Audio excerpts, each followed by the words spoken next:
Oldham and Blackburn were in the old second division. Their fortunes have changed for the better.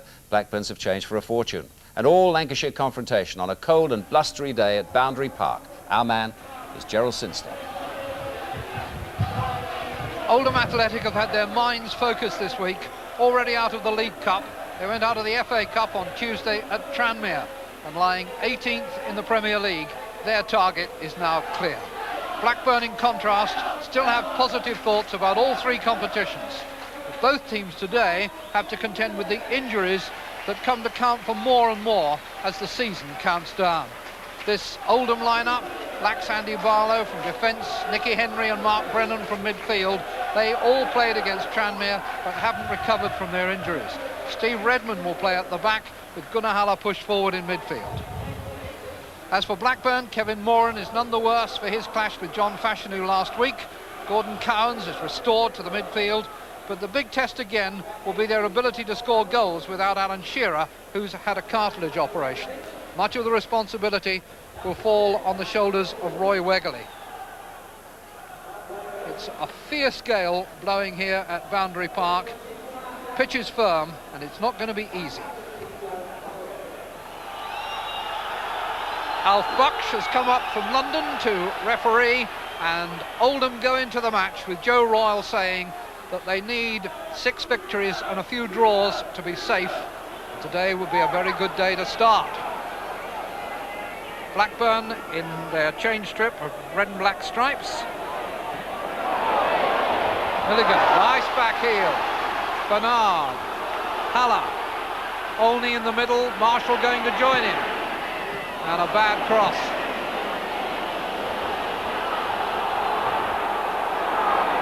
This is Jason Wilcox to Wegerle.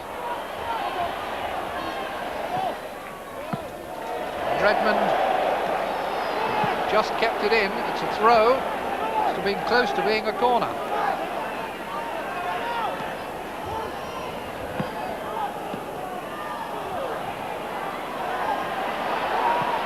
Newell given no space. Sherwood. Newell back to May. Sherwood. Newell. And maybe they've worked it for Wegerle. On the edge of the 6-yard area. Paul Gerrard well positioned.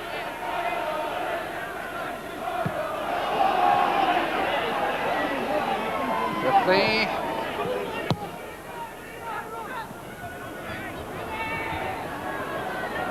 Newell to May, Wegerle, Ripley, Newell in the middle with Wilcox. Flag was up.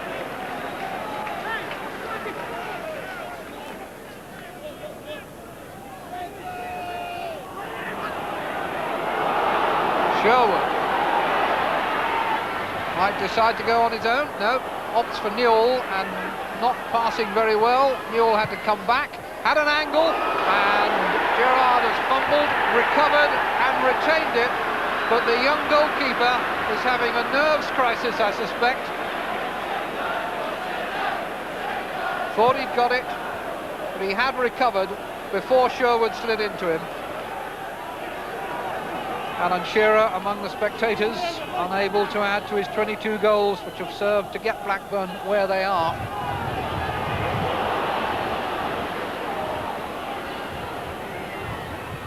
Newell. Ripley had gone into the middle. Good header by Poynton. Adams. Bernard. Back to him from Olney. And Henry slipped. Bernard. Marshall lets it run for Haller. Haller back into Marshall. And Marshall had problems controlling it. He's got it back to Haller. Haller's shot blocked. And a bit of sustained pressure from Oldham, but didn't end with a shot that made Mims work.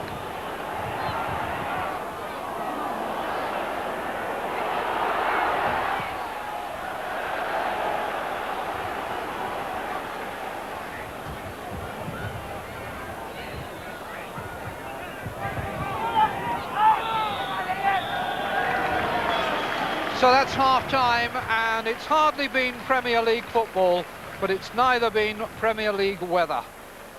Very few players have looked comfortable in it, and it's hardly surprising that they go in with a goalless scoreline. Oldham 0, Blackburn 0.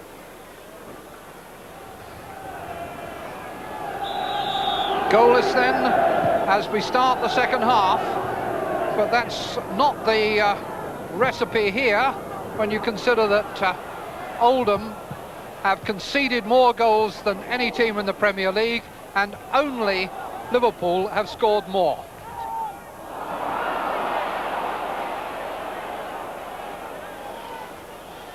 Joe Royle. Now Ripley. May going to support him, and Ripley would have done better to have used him. Henry under pressure, missed kicks. Olney and Marshall in the middle. Ball is coming via a deflection, and then Milligan shoots over the bar.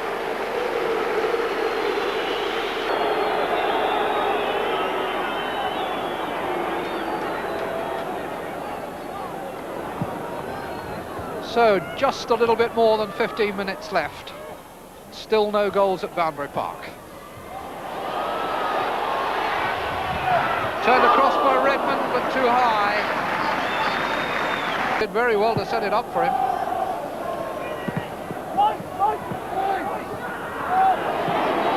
Wegley, good ball. Sherwood, Ripley is offside.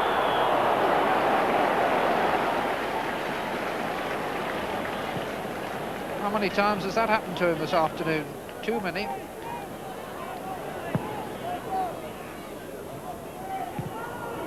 Henry has been a pillar in that Blackburn defence.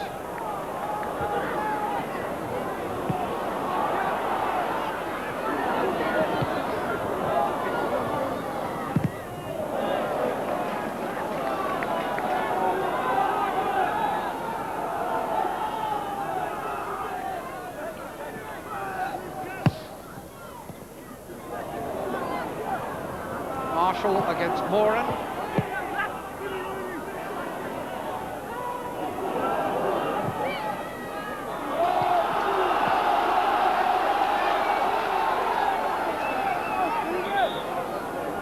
Begin to think at this stage, with just about 10 minutes left, the defenders will be thinking, we don't want a mistake at this stage, and that was exactly the kind of situation where it could have happened. To be pure ricochet, gone for a corner, could so easily have gone in for an own goal. Marshall a good jump, Adams the shot, and it hit Moran, took it away from Mims, but also away from goal.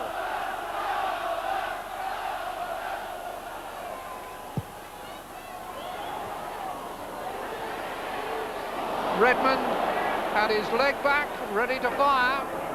Ball didn't arrive. Wegley won it. Wilcox, neat control, just a couple of feet from the touchline. Chased back by Redmond, didn't get there in time, and Ripley at last has paid off. Very good work by Jason Wilcox, and Ripley, after so much trying, in the right place at the right time.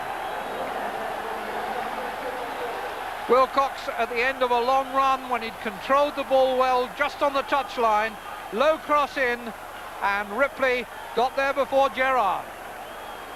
It's Oldham 0, Blackburn 1.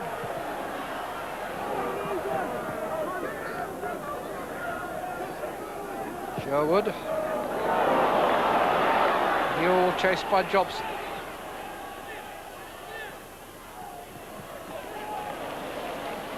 Wegley. Can be a lovely player with the ball at his feet. Gone down, referee mimes a dive. Wegley was looking to dance his way into the box here. Was there contact? I'm not sure. Referee was close, give him the benefit.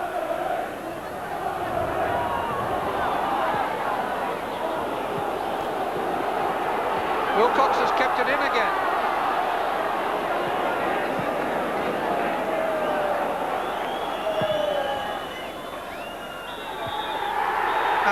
final whistle goes with Stuart Ripley's goal, sending Kenny Dalglish to the dressing room via the handshake with Joe Royle. Feeling a lot better, and that's kept Blackburn in touch with the pace setters in the Premier League and has added to the disappointments and problems of a bad week for Oldham. Ends then, Oldham 0, Blackburn 1. It's a very difficult game today, difficult conditions, and you know, we kept battling, we tried to play a bit of football, keep it low on the deck, and it paid off in the end. You know, it was a great ball in from Jason, and a lot of credit should go to him because he's put 3 or 4 in recent weeks, you know, for myself and other players to get the little tap-ins. What about the England situation? Are you likely to be back for the next one? Certainly, I spoke to Graham Taylor yesterday and I said to him, don't rule me out. As I said, I'm a quick healer. There's times on my side, and I think the England game's about 4 weeks away, 4 weeks on Wednesday, so I hope there's plenty of time. And still going strong in 3 competitions? Yep. With any priorities? The FA Cup's next week, so that's the most important game for us, which a lot of people say, but actually putting it into practice is a different thing. We've got ourselves in a reasonable position in all 3 competitions, simply because the players have done tremendously well. And without the players, you can't do anything in football, and they're the most important part of the club. They know that, but at the same time, don't get carried away with it. We appreciate everything they've done for us, and we look forward to some more hard work from them in the months to come. Well, sharer or no sharer, Blackburn are going well. Are they doing better than you would have expected? Yeah, I said at the beginning on this programme that I thought they'd be happy to finish in the top half, and they've done much more than that, and I'm quite prepared to wipe the egg off my face. I think they'll do really well, and I think they'll stay up there. Kenny Dalglish, he gets the best out of his players. You saw him there praising the players. You never see him having a dig at them, and players like that. We go on about how much money the club has spent and all the rest. There's not the entire story, is it? Because they've got people like Moran at the back who played in the 2nd division, and 1 or 2 others. That's right, they've got Jason Wilcox, and he's come through the ranks. He's got a terrific left foot, and the part he's played in Blackburn's last 4 Premier League victories has been enormous. He uses his left foot to great effect. And this is a 1-0 victory, this first piece of action against Sheffield United. Corner in, good in-swing corner. Kevin Moran header, 1-0. Free kick against QPR, Shearer header, 1-0. And then of course we've got the one-man show against Leeds in Boxing Day. This is just a ball over the top. He gets through and he does everything right here. First touch, great, and coolly slots it home. And it gets better. Another ball over the top. Again he gets onto it quick. He's away. And what he does well here is a quick look up here. And that's a great ball, and Shearer's not going to miss from there. But this ball that he plays in here, the last one, is the best one on the day. This is terrific. He gets it, he goes at Mel Sterling. He attacks him, he takes it out on the left-hand side. And that ball is hard to defend against. A great goal. This is the goal today. Again, down the left-hand side. He goes at the defence with great pace. He takes it there and he drives this one across. And again, hard to defend again. We'll just round it off here with the goal he scored against Middlesbrough in the 3-1 defeat. And it shows he can shoot from outside the box as well. He cuts inside. He goes at defenders with great pace. And pick that one out. What a great shot. Terrific, and he's only 21 as well. He's got every right to be happy there. Added the fact in the quarter-finals of the Coca-Cola Cup against Cambridge, he set up 2 goals exactly the same, took the ball wide on the left, between the back 4 and the goalkeeper, and Newell scored 1, Wegley scored 1. He's got bags of confidence, almost a touch of arrogance, it seems to me, Gary, and I suppose that's I think essential. that's with confidence, because he's playing so well. You tend to feel like that you can do anything. I saw him for the first time, I noticed him anyway against Leeds, and he was outstanding. The balls he hits in, those little bendy crosses behind defenders hate, and strikers love them. Made for Shearer, and would have been made for you. Well, I Can't wouldn't have miss him, minded, can you, from that distance? I wouldn't have minded playing with a player like that. They always like early crosses strikers.